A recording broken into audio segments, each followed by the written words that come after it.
Hello, I'm Michelle Adler, and today I'm going to discuss depression in society.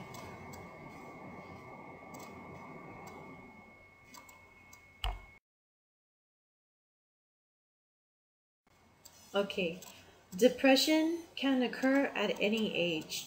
I displayed the picture of the elderly man and the young child, and I wanted to display it to show that there's, you know, always different age groups that experience depression at different ages. It cannot just be pertaining to just one age group. You're going to see children experience depression, teenagers, experiencing depression, adults, elderly. Everybody as a whole experiences depression at one time in their life. So I'm going to go on to the next slide.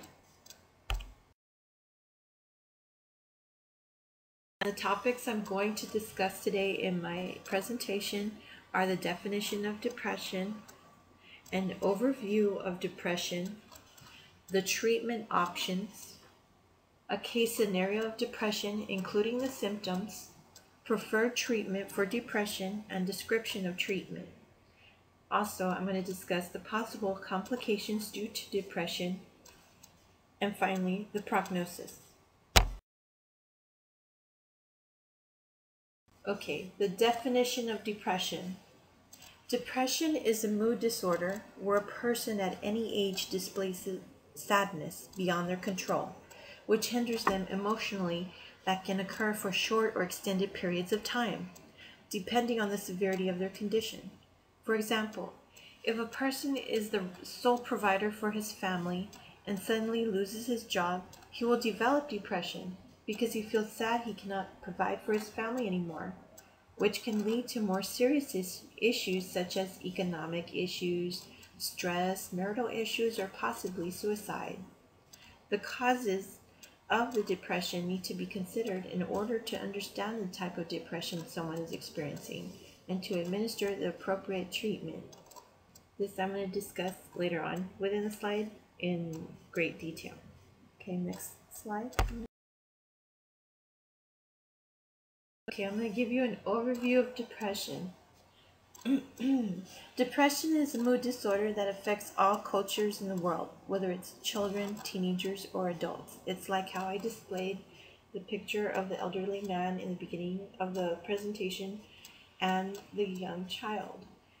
There's no, age that does not experience depression sometime in their life. Depression affects more than 15 million people in the United States alone and costs the nation $27 billion a year. And I find that quite amazing, but this goes to show how serious this mood disorder depression is.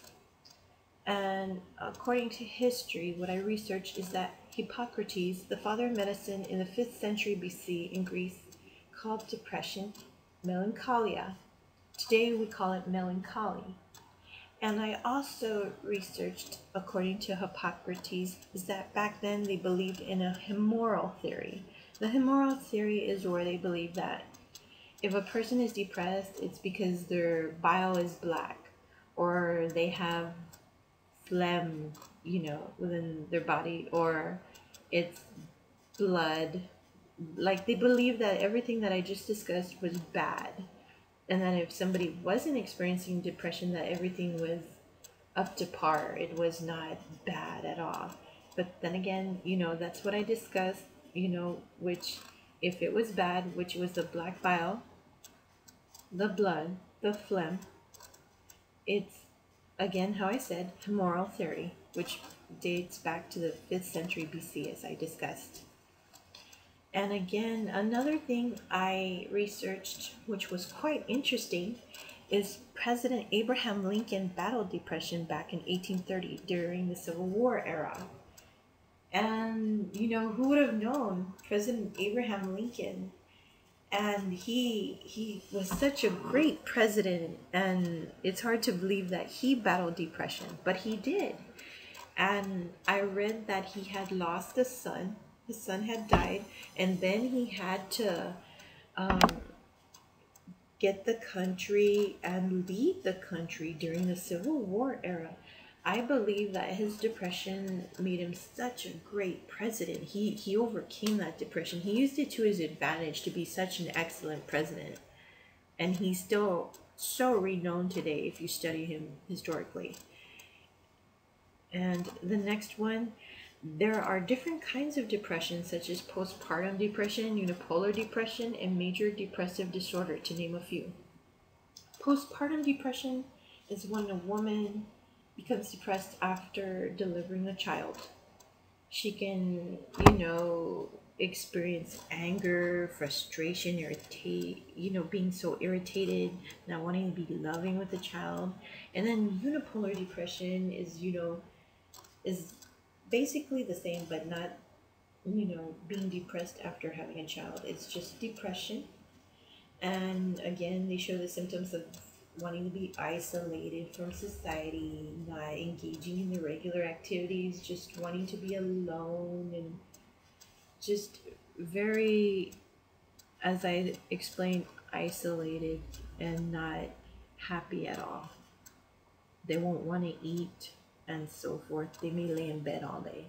Then I am going to explain also major depressive disorder. Major depressive disorder can be seen as clinical depression. It is the severe depression. This is where we need to really take care of our clients, because within major depressive disorder, then you're going to see other disorders follow if not treated properly. So we need to go ahead and make sure that the clients, if they are suffering from major depressive disorder, that they are taken care of correctly. And the next one, there are many factors that cause depression, such as child abuse, divorce, death of a loved one, poverty, sudden illness, and stress at work. Child abuse is very common. I work with the state. I used to work with Child Protective Services, and I've seen so many reports. It's very sad what children endure today concerning child abuse. It affects them. They become so depressed emotionally because they were abused, physically, verbally, or even emotionally. And also, I need to discuss divorce. And divorce is very common in our society. Somebody that had a spouse for X amount of years, now they're divorced. They don't know how to handle it, so they result in depression. And then I'm going to explain also the death of a loved one. If someone has been married, let's say for 50 years, and then suddenly they lose the love of their life, of course they're going to experience depression. It's something that they cannot, it's something that just happens in life. Okay. Next one is poverty. Poverty, very known in our society. Because of the economy, everybody is experiencing poverty. They need government assistance, food stamps, Medicaid, Medicare. There's also sudden illness. Let's say they have AIDS, cancer, diabetes. This can make somebody severely depressed because they know in the long run they're going to suffer, and eventually they have to face death, and it's very hard for them, so they're going to experience depression. And also stress at work can be depressing. Somebody can fear, because of the economy, they can fear losing their job today, which is very stressful for anybody in this time and age. Everybody depends on their job so they can provide for their loved ones a good home, food on the table, and it's just very hard on everyone. I'm going to go to the next slide. I'm going to continue it. Depression can lead to other disorders such as bipolar disorder, major depressive disorder, and possibly suicide if not professionally treated.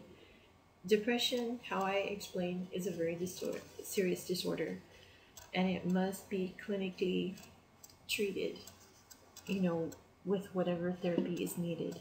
Because how I just explained, it leads to other disorders. It can really harm somebody and affect somebody as well as their life and their family. I researched that depression is highest among people ages 25 to 44.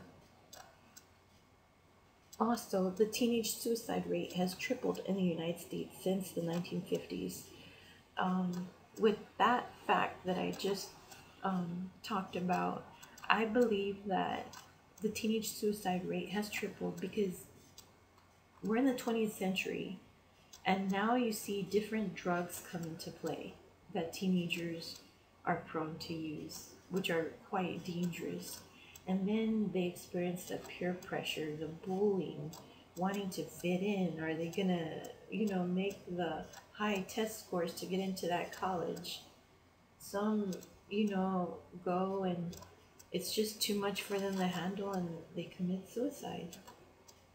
And I'm going to discuss also therapies used for depression are antidepressants, family therapy, behavioral therapy, and cognitive therapy. Okay, next slide.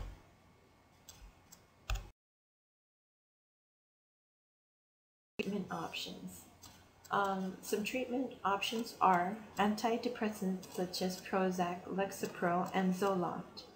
There's also multicultural treatments, cognitive therapy, behavioral therapy, psychodynamic therapy, family and couple therapy. I'm going to talk about the case scenario of depression, including symptoms. Here's the case scenario that I came up with.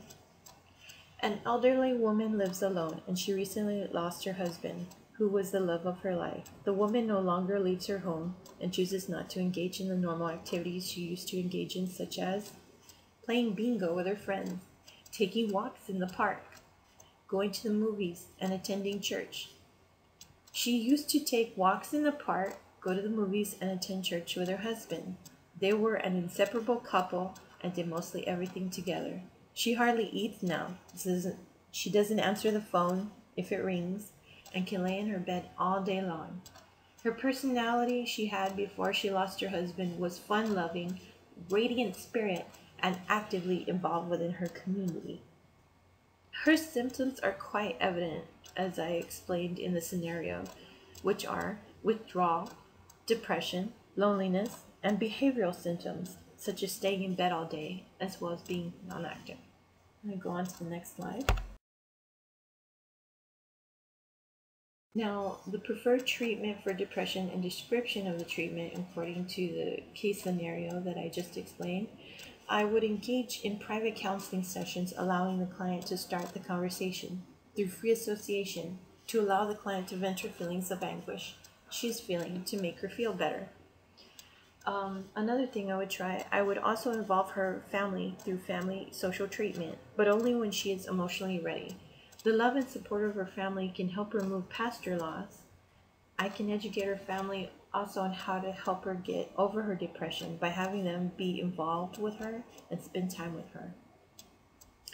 Another therapy is cognitive therapy, which would work out great by helping her become active again and stimulating her mood to positive spirits. I will help her gain her confidence again and to recognize her depressed feelings by making a list of them, or she will bring them to each counseling session so we can discuss how she can slowly get over her depression. Another thing I would teach her to think more positive instead of negative by incorporating Christian counseling. I would also educate her on the importance of changing her depressed attitude to a positive one so she can function better and be happy. I would educate her to use her faith to help her improve through her depression. Now, my last option would be antidepressants. Depending on the severity of her depression, I would have to check to see what other medications she is taking to take caution, see that the antidepressants do not cause a bad reaction with the other medications she is taking. Next slide. Now, possible complications due to the depression that you will see is that if they're not treated properly, depression can lead to suicide or even death. Depression can also lead to substance abuse, such as consuming large amounts of alcohol or drugs. Other disorders can develop, such as bipolar disorder, major depressive disorder, and possibly eating disorders, such as bulimia or anorexia nervosa. Now, the prognosis. Someone battling depression can get better if they continue with the counseling sessions and are determined to get better, like the woman who was dedicated to her counseling sessions that I used in the case scenario as an example. If they were prescribed antidepressants, they need to take them as the doctor prescribed them to do so to help them recover along with a combination of their assigned therapies. If a person chooses not to seek treatment, they will only develop more issues, which may develop into a major depressive disorder and not recover from their depression. I'll go on to the next slide.